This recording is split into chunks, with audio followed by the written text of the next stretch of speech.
This is macOS Ken. Updates on the Big Sur update, a couple of issues for iPhone 12, and HomePod minis are on the way home. It's Monday, the 16th of November, 2020. I'm Ken Ray, and this is news from macOS Ken, brought to you by yours truly and sponsored by Right Side Up. Ready with the growth marketing help you need. Learn more at rightsideup.com/macOSCan. This show is also sponsored by BetterHelp, online counseling that's there for you. You've heard me talk about BetterHelp for a while, how you answer a few questions, they match you with a licensed professional therapist with whom you can start working right away, how you can do traditional sessions over the phone or on video, or kind of keep a running conversation going over text. That's what I did with my counselor, and that's been helpful. The ability to pick up the phone and text a question or a thought whenever I want to, and to be honest, the ability to ignore questions or suggestions until I'm ready for them. It's nice to have that kind of flexibility and that kind of help at hand. Want to try it out? As a listener, you'll get 10% off your first month by visiting betterhelp.com/macOSCan. Join over 1 million people taking charge of their mental health. Again, that is BetterHelp, HELP, betterhelp.com/macOSCan. One more time, it is betterhelp.com/macOSCan. And a big thanks to BetterHelp for sponsoring today's show. Let's start the day addressing a couple of issues around Big Sur, with a couple of pieces from Mac Rumors. The first covering problems installing the OS on older machines, and the second tackling last week's third-party apps stoppage. On the older machines, Mac Rumors says a large number of late 2013 and mid-2014 13-inch MacBook Pro owners are reporting that the macOS Big Sur update is bricking their machines. That's turning up on the Mac Rumors forums, on Reddit, and in the Apple support communities as well. Affected machines are getting a blacker than blue screen of death with no easy way to get out of it. According to Mac Rumors, key reset combinations including NVRAM, SMC, Safe Mode, and Internet Recovery are all reportedly inaccessible after attempting to install the update, leaving no way to bypass the static black screen. It's unclear how many users this is affecting. It's also unclear why it's happening, though the piece points out it's primarily the oldest models supported by Big Sur that seem to be having the problem. The advice from Mac Rumors: until it is clear what may be causing the issue and Apple releases a fix, late 2013 and mid-2014 13-inch MacBook Pros may wish to hold off on installing macOS Big Sur. As for Big Sur's turn as a third-party pooper, the update's release Thursday was marred by a couple of issues. The first, seemingly interminable download times, and the second, third-party apps and a number of Apple's own services just stopped working. This really upset affected users, which makes sense. Some assign nefarious intent to the Cupertino company, which may not make sense. Built into macOS are two features, Gatekeeper and Developer ID notarization checks, meant to protect users from malware. When they work, users don't even know it's happening. When they don't work, well, you get last Thursday. When that happened, Mac Rumors says security researcher Jeffrey Paul shared a blog post titled, "Your Computer Isn't Yours," in which he raised privacy and security concerns related to Mac's phoning home to Apple's OCSP server. In short, Paul said that the OCSP traffic that macOS generates is not encrypted and could potentially be seen by ISPs or even the US military. Apple has since run a bit of clarification, adding to the privacy protections portion of its Safely Open Apps on Your Mac support doc. Quoting that, Gatekeeper performs online checks to verify if an app contains known malware and whether the developer's signing certificate is revoked, We have never combined data from these checks with information about Apple users or their devices. We do not use data from these checks to learn what individual users are launching or running on their devices. Notarization checks if the app contains known malware using an encrypted connection that is resilient to server failures. These security checks have never included the user's Apple ID or the identity of their device, according to Apple. To further protect privacy, we have stopped logging IP addresses associated with developer ID certificate checks, and we will ensure that any collected IP addresses are removed from logs. Over the next year, the company says it'll add a new encrypted protocol for developer ID certificate revocation checks rather than the non-encrypted check. It'll add a new preference for users to opt out of these security protections. And finally, it'll add strong protections against server failure, which would have been welcome ahead of Apple's Crashtastic Thursday. Hey, as long as we're talking problems, let's say we take a spin through iPhone 12 town. Yet another piece from Mac Rumors has iPhone 12 mini users complaining of lock screen sensitivity issues on their diminutive devices. Mac Rumors calls it a significant number of iPhone 12 mini users. Hard to know, though, how many mini users we're talking about. Again, we find the issue turning up on Mac Rumors forums and on Reddit. Specifically, the piece says, the problem manifests for most users when swiping up from the bottom of the lock screen using their thumb to unlock the device, or when pressing the flashlight or camera buttons on the lock screen. No consensus from users on what's causing the issue. So far, there appears to be no comment from Apple. One of the iOS accessibility features is bumping into trouble on the 12. Apple Insider says users of MFI hearing aids are reporting problems using their audio devices with the iPhone 12, with some also experiencing static issues, along with difficulty in pairing them with the new smartphones. While the piece on the problem only mentions iPhone 12, another report from Mac Rumors indicates that this can be an issue with the entire line of iPhone 12s, including the 12, the Mini, the Pro, and the Pro Max. According to that report, phones in the 12 line may exhibit unexpected noises, including loud static, interrupted or intermittent audio, or garbled audio. Apple has acknowledged this issue, saying it will be fixed with a future software update. One problem the iPhone 12 line does not seem to be having is with sales, unless you count the usual problem of not having enough of them to go around at launch. Apple Insider ran a piece late last week. In it, Foxconn predicted a strong holiday quarter, thanks in part to Apple's communicator. According to the piece, Foxconn chairman Liu Young-wei said that the company has observed stronger than expected demand for smartphones and servers in 2020, especially for the iPhone 12.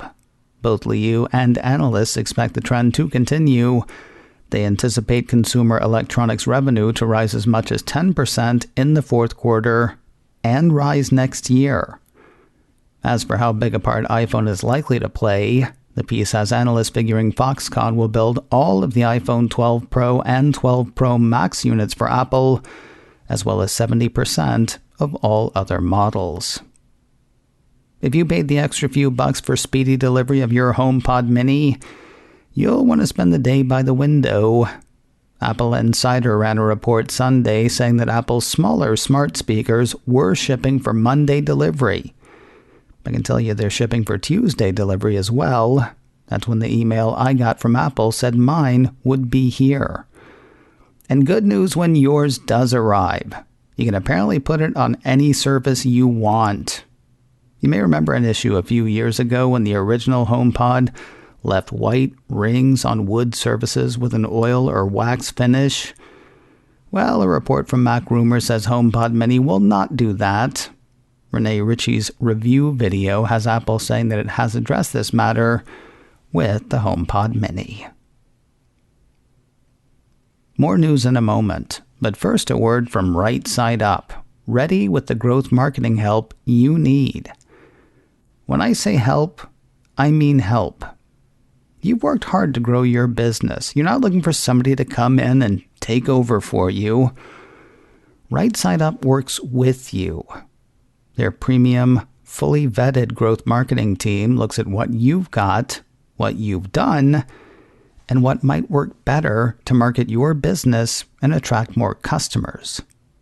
From folks who can sit in on the occasional meeting to people who are practically part of your company, Right Side Up knows that businesses are different, but the skills they bring can work for organizations of all sizes. Whether you want one person or 5 hours a week or 50, their custom teams are designed for exactly what your team needs. And right now, Right Side Up is offering macOS Ken listeners a free week of service after your first quarter of engagement when you go to rightsideUp.com/macOSKen. That's rightsideUp.com/macOSKen to speak to one of their marketing strategists and finally get the customer acquisition and marketing help you need. Go to rightsideUp.com/macOSKen. And a big thanks to Right Side Up for sponsoring today's show. Hard as it may be to get your head around, the holidays are fast approaching. With that in mind, Apple has launched its annual holiday gift guide, as well as an extended holiday return policy. The gift guide is full of the kinds of stuff you'd expect: iPhones, gift cards, AirPods, accessories, the usual. As for the returns, a piece from Mac Rumors says items purchased from the Apple online store that are received between the 10th of November and the 25th of December 2020 can be returned to Apple until the 8th of January 2021, offering holiday shoppers more than 2 weeks to make returns. As of now, that is only for the US, though the site expects the return period to extend in other countries as well. The piece points out that items received before the 10th of November or after the 25th of December will be subject to Apple's standard 14-day return policy. It's kind of weird what the holiday guide includes and what it doesn't. For example, there are leather loops featured for Apple Watch, along with the nylon sports loop and the fluoroelastomer sport band. But the solo loop, introduced at this year's Time Flies event, is not in the holiday guide. I mean, it's not like they won't let you buy one for the holidays. They're just not front and center. Kind of weird, considering the new colors available, one of which, plum, seems perfectly geared for the season. Apple Insider ran a piece last week saying that Apple was out with solo loops in 3 new colors: kumquat, northern blue, and plum.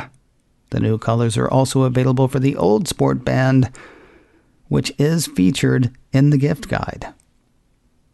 Go figure. And finally today, if you're looking for a one-of-a-kind gift for the Apple lover in your life, be ready to take out a sizable loan. Apple Insider says the lid of an Apple II is going up for auction 1 week from tomorrow. May not sound like much of a gift, except this one is signed by both Steve Wozniak and Steve Jobs. And for added fun, it was signed at the Macintosh launch event on the 24th of January, 1984. A professor from the University of Pittsburgh, already heavy into the Apple II, attended the event. According to the auction house handling next week's sale, at the reception following, attended by the founders of Apple, he made it a point to meet Steve Jobs and Steve Wozniak. In preparation for this, he carried the lid from the family Apple II Plus in his briefcase. When he met them, he had them sign the lid. It became a prized possession, and he had it framed and hung it in his home office. And now it can be yours for a price ranging from the cost of a decent car to the cost of a fine automobile. Bidding will start between $20,000 and $30,000. Tough to say how high it'll go from there. A couple of years ago, an issue of Macworld signed by Jobs alone sold for just under $48,000. Coming up in a few minutes, from the city that never sleeps The After Show's Mike Rose joins us to talk the state of the Big Apple today, having to go to the gym to stop going to the gym, and knowing the difference between a possum and a raccoon. Not a lot of Apple, but still, it's news to Mike. Look for the show in a few minutes, wherever you get podcasts. Doing the macOS Ken live thing today, Monday through Friday, 3:30 p.m. Pacific, 6:30 Eastern. Maybe some more Big Sur talk. I did get that installed this weekend. We'll see what else is shaken as the day rolls on. Join me live, youtube.com/KenRay. You can also catch the replay later or subscribe to the audio podcast, macOS Ken Live, wherever you get podcasts. macOS Ken, brought to you by me and sponsored by BetterHelp. Get 10% off your first month at betterhelp.com/macOSKen. This show is also sponsored by Right Side Up, ready with the growth marketing help you need. Learn more at rightsideup.com/macOSKen. Advertising handled by Backbeat Media, online at backbeatmedia.com. You can reach me a couple of ways. Info at macosken.com or call 716-780-4080. Until next time, that is news from macOS Ken. I'm Ken Ray.